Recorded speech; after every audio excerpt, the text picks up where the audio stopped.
see why you said the things that you said to me. Hello YouTubers. I normally don't do videos during the week because I am so busy. It doesn't even make any sense.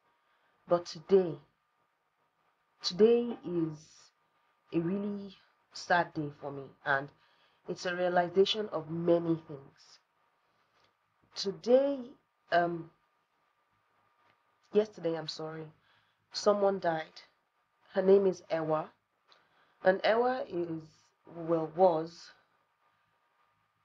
it's funny, now she's been referred to in the past tense. Well, she was a renowned makeup artist in Nigeria, and she's not my friend per se, but I got to meet her or to see her in about 2005.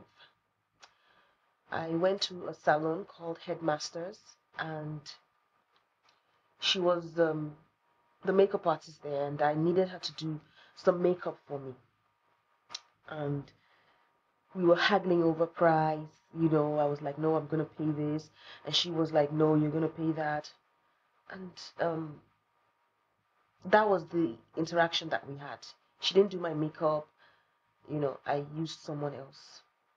But that is enough for me to be this sad today, that someone that young, well, she was only 32, and she lost her life through childbirth.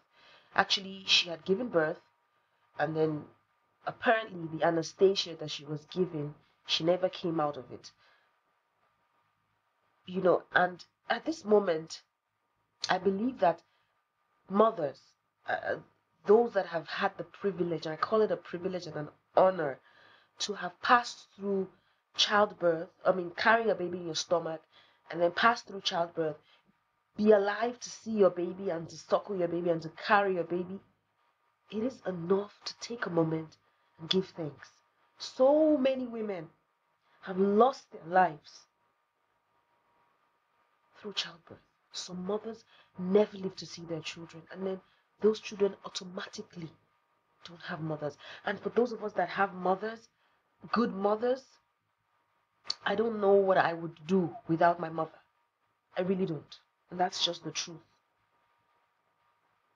And that child, she had a baby girl, is going to grow up without a mother. It brings me to another remembrance. There were 4 young boys that were killed. They didn't die now. They were young, maybe 21, 23, 24. They were just in the wrong place at the wrong time. They went to a particular village, and I don't know, the villagers got crazy and animalistic and decided they were going to kill these 4 boys. They first of all stripped them naked. Then they took like sticks and blocks, like bricks and whatever it is that their hands could find, and beat these children to, they were hearing bones were breaking, blood was being spattered all over. That wasn't enough for them. It was a whole village now. That wasn't enough for them. They took some petrol or kerosene or whatever, some kind of explosive substance, and poured it on them and set them ablaze. How does another human being do that to their fellow human being? You're not killing a chicken. You're not killing a cow. I just said to myself, why didn't they just get a gun and just shoot them? I'm sorry, but what? How and why? How do people imagine and execute killing people like that? They beat them. I can't describe it. It's scary even to me. And it happened live. It's not a horror movie. Another human being to their fellow human being. It's sad. And it just makes me see that these are really, really the last days. People are getting missing mysteriously, and it's so rampant now. People are just disappearing, and those that are fortunate enough to escape with their lives come back and tell horrific stories. I mean, stories that you would only want to watch in a movie. You don't want to believe that those kind of things are happening in real life. Like, seriously, people do that. People take people into the forest, kill them, and they have very creative ways of killing people, and they sell their body parts the same way that you would go to the store and buy a chicken thigh. Human thighs, human heads, human breasts, human hands are being sold, used for rituals. You know, how careful can you be? You leave your house in the morning. Some people leave their houses in the morning and never come back. Never. It's just sad. I wish though, I don't know of a, I'm looking for the word, but I can't find it. I actually don't have a problem with words, but right now I'm stupefied. Like, people are just dying like chickens, you know. And I don't think it could be, I think it could be anyone. I don't think any of us are more special than the other person, you know. We all say yes, it's God protecting us and God protecting us. Yes, it's God protecting us, but there's something that I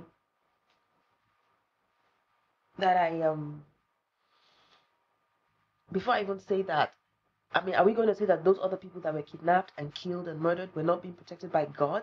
They were. You know, I'm saying that to say it can be anybody.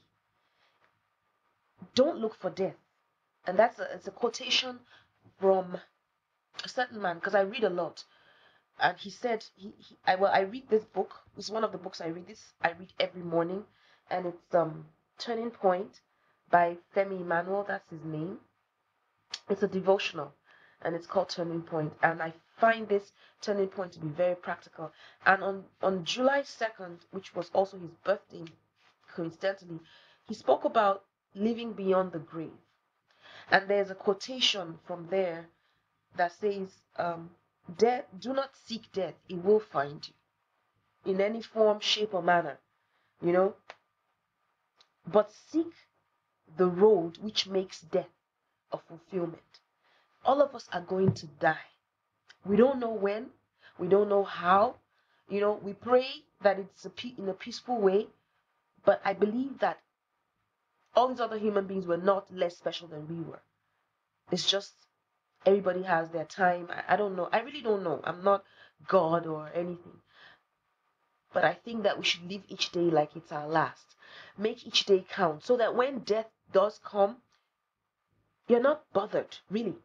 You can say, okay, I've done this for this person, I've done that for that person, I've made a difference. Even if my life is going to be short, I've made a difference. I'm sorry, I'm trying to compose myself for this video, but it's so sad. I don't think EWAR thought she was going to lose her life in that hospital after losing a 2-year-old. I don't think so. She did. Was she ready? Her business? Who's going to run it? Was she ready? I want to believe that she's in a good place. That's the only hope we have. I want to also believe that she had accomplished most of what she set out to do. At least we know her for her name, EWAR. When you talk about makeup in Nigeria, EWAR is one of the names that people can identify with, just like Banky and Meshida. So this is just like those boys, just like those people being kidnapped every day. People get missing. It could be anyone. Ensure and strive to make your life a meaningful one. Make a difference. You don't have to go on TV. You don't have to be a celebrity. You don't have to be a star. You don't have to be... It could be your neighbor. Let people remember you for something. Then your life would have been worth living.